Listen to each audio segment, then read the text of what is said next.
dib-u-dhiska golaha murtida iyo madadaalada qaranka ayuu madaxweynaha dalku mudane maxamed cabdulaahi farmaajo maanta ka bilaabay muqdisho kaasoo lagu dhisay mashruuca isxilqaan wajigiisa koobaad madaxweynaha oo ay dhinac taagnaayeen mas'uuliyiinta dawladda hobolada qaranka iyo shaqaalaha dawladda ayaa si wada jira goobjoog uga ahaa bilaabashada hawsha dib loogu dayactirayo tiyaatarka dalka oo qayb ka ah dadaalada uu madaxweynaha dalku ku doonayo in dib loogu dhiso xarumaha taariikhiga iyo kuwa halbowlaha u ah wadankan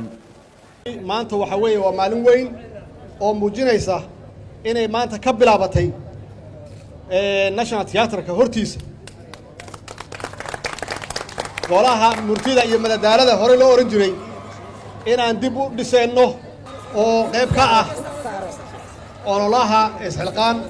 kadibna aan ku xujinayno dhismayaal badan oo magaalada muqdisho ah iyo guud ahaan dalka meel walbaba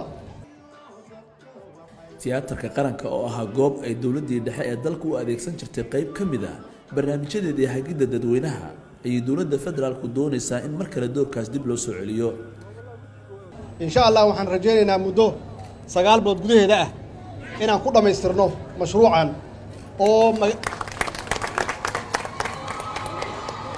oo golahan murtida madadaalada ay ku soo noqoto sidii ay ahaan jirtay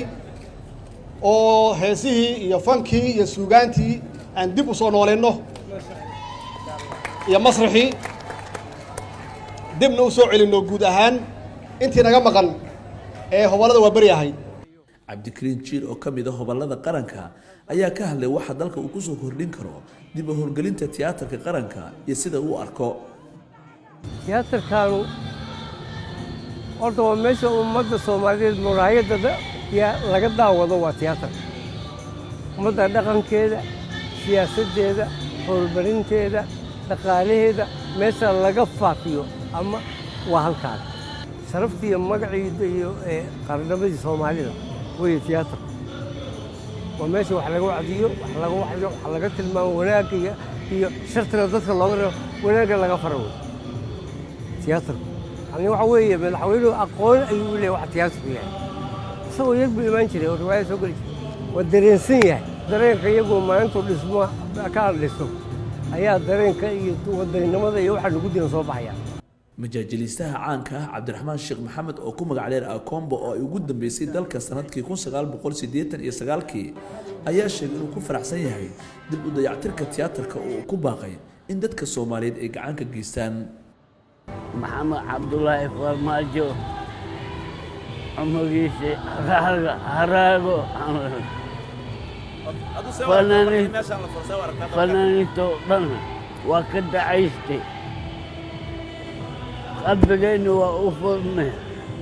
qalbigeenna waa u furan shacabka muqdisho kaaliya xooggeeni nasiya aan leenahay haddii aanay fanaaniinta waa beri aanay ka midnahay shacbiga soomaali kulligooda martay ilaahay waxa ku tuga wadajir isku xirmaan dib-u-dhiska golahan murtida iyo madadaalada qaranku waxa uu muhiim u yahay ku jahaynta shacabka Soomaaliyeed helidda dawladnimo sal adag leh iyo dib-u-dhiska dalka oo hadda loo marayo barnaamijka isxilqaan oo horkacayo madaxweynaha Soomaaliya mudane maxamed cabdulaahi farmaajo Ali Baasha Cabdulaahi warbaahinta qaranka magaalada Muqdisho.